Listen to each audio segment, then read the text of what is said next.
points out that this bhajan of mine, those with Daivi Prakriti, those with love for me, how do they express in different ways? Because they're also, in the sattvic temperament, each one of us has got a certain special characteristic. And that's us. Each one can express love in a different manner, even though love is the same. For example, the way a mother loves a child or a wife loves her husband, the love is love. Its relationship, its expression can be different. This is called as the universality of Vedanta, universality of our Hinduism, that even though the goal is one, each one according to his or her nature predominantly chooses a path, a sadhana, according to their ability, according to their present situation or their present growth. This is why we did not have fanaticism in Hinduism. Till again in the medieval times, everybody became stuck to their one sadhana, one way of costumes, one way of behavior, one particular deity. God is one, but the expression is multitude. The goal is one, but the paths can be many. One speech was asking one of our very famous, Swamis, and they said, how is it that you people come to our countries, you don't convert our people, and you go even from here taking money for your country? No? We can't keep our people in our own religion. They said, that's the glory of our religion. The sadhu said. He said, but then how can there be? See, if you agree that God is one, is it not? Yeah. Then how can there be so many religions and so many paths? So he said very nicely, is there a saying about Rome? That all paths lead to Rome. Then why not all paths lead to Ram? See? So now there are beautifully different sadhanas, approaches, where again these are all elaborated in various chapters for you to learn, but depending whichever sadhana you pick up, dridha vrata. Be firm in that. You can have multiple of them because they complement each other, they don't, they're not opposed to each other. But any one of these sadhanas you choose, be firm in it.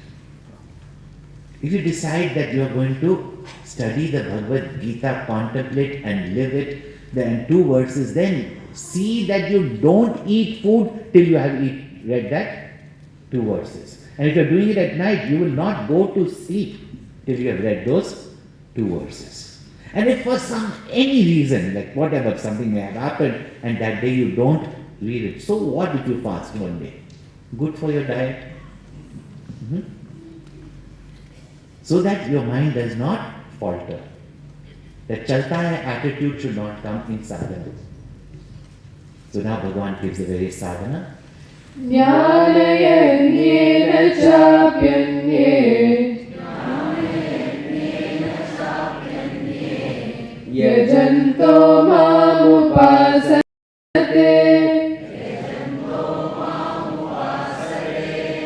Ekatvena pratatvena Bahudha vishvato mukham. Why we have so many paths, so many philosophies, and the Dvait, Vishishtadvait, Dadvait, all these people quarrel over. Krishna has no quarrel with any of them. If you have the complete knowledge of it, the one infinite, expressing as the world of plurality. Whatever you want to hold on to, or even as one manifestation, you start with where you are. Bhagavan says, Jnana yaggena cha api anye yajantah mam upasate. Some people through Jnana Yagya. Now this is what you are doing. Don't think this is all, lecture series we are going to and we are learning this. Now we learn it, but we should put into practice. Your knowledge transformed, your thinking transformed, your actions have to be transformed. So don't sit here and gather just notes. Jnana Yagya means that having heard that knowledge of the scriptures from our gurus or guru, having listened to it, inquired, understood, and made it your own knowledge, that is called as Jnana Yagya. That's why Gurudev called this as Jnana Yagya, not lecture series. Still sometimes people call it lecture. So people think that we were attended, very nice, but now all this theory is very good, but now we have to put into practice. Okay, that's not the fault of the theory, it is your fault, you are not putting into practice. And whatever you know and whatever you are convinced of, whatever you are passionate about, emote with, it has to come into your actions. If it is not come into the actions, which means pursue the knowledge more. This is called as Jnana Yagyena cha api anye. So some, again, upasana or bhakti doesn't mean just waving lamps, throwing flowers. That also Bhagavan said, that considering me to be just one idol, they don't know my great absolute nature. Even in the idol, if you worship, you see what a mess we create sometimes in front of the idol. Yeah, your tika will go like this. Bhagwan's chandan, kumkud, yeah, all over.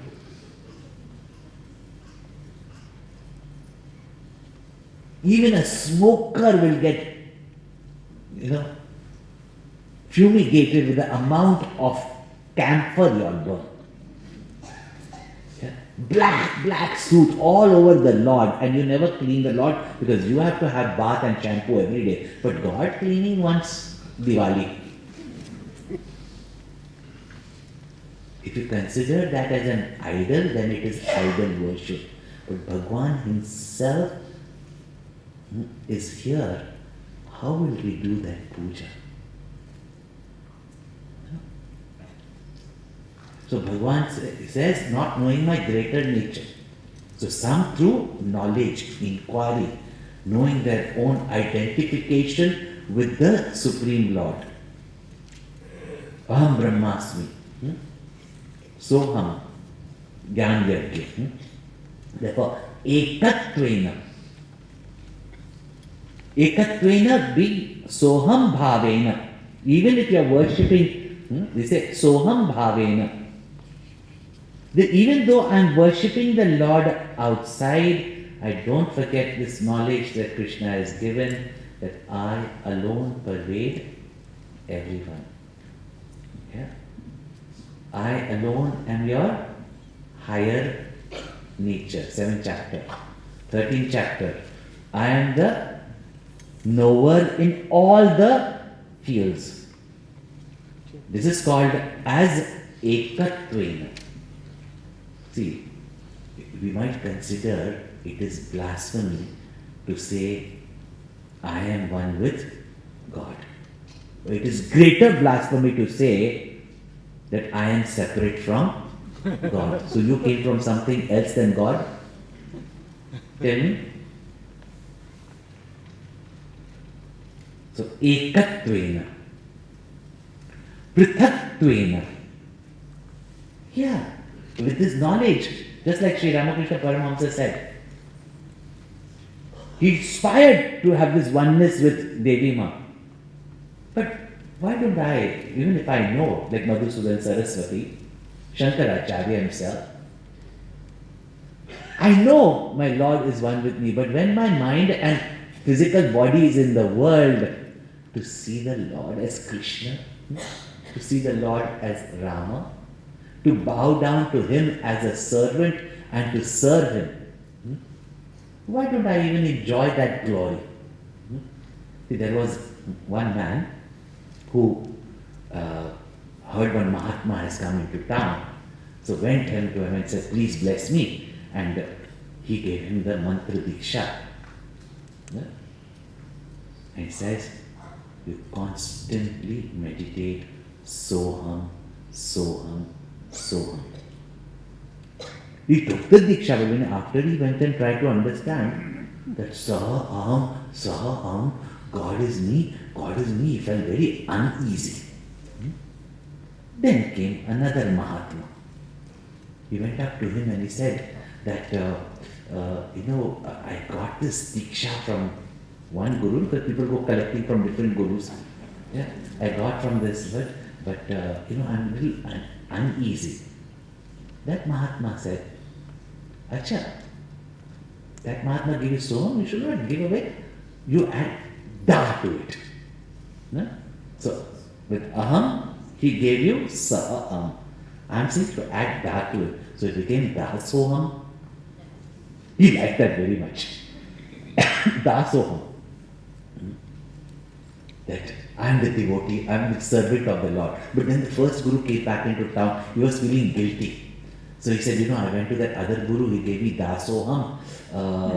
I just want to let you know. He said, never mind, you add sa to it. So it became sa to it. So sada soham, sada soham, sada soham, sada soham.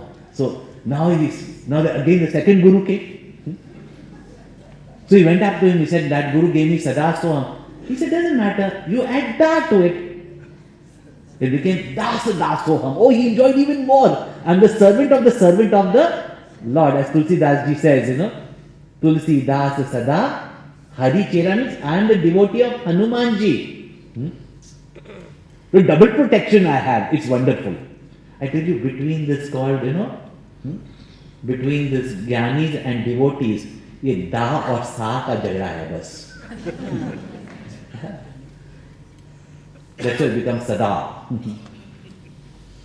It's between da and sa.